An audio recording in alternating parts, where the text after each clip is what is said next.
Shabu sa tinapay. Yan po yung modus na isang preso sa Cebu na nagtangkang magpuslit umano ng iligal na droga sa loob ng kulungan. Sa Mandaue City naman sa Cebu pa rin, 16 anyos na dalagita bistado sa pagtangay ng damit na isinukat niya sa mall. Yan at iba pang balitang probinsya atin ni Dano Tingkungko.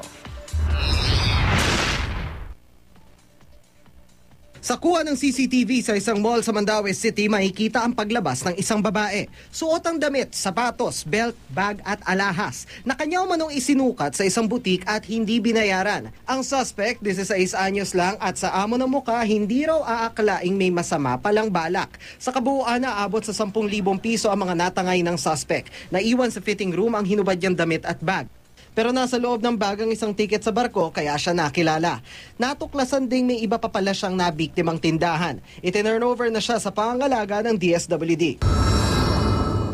Sa Baguio City, kalunos-lunos ang sinapit ng isang 15 anyos na dalagita matapos umalis ng kanilang bahay noong August 5, bangkay na ng matagpuan ng biktima. Tadtad ng 21 saksak.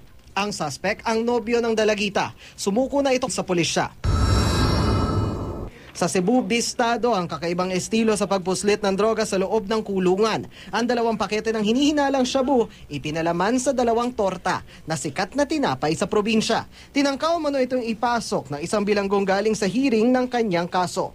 Ang siste naman sa Davao, sa package isinilid ang mga droga. Ibinalot ang mga ito sa carbon paper kasama ang 2 pares ng sandals. Tiklo ang lalaking tumanggap ng package na may shabu na nagkakahalaga umano ng 2 milyong piso. Dano Tingkungko, GMA News.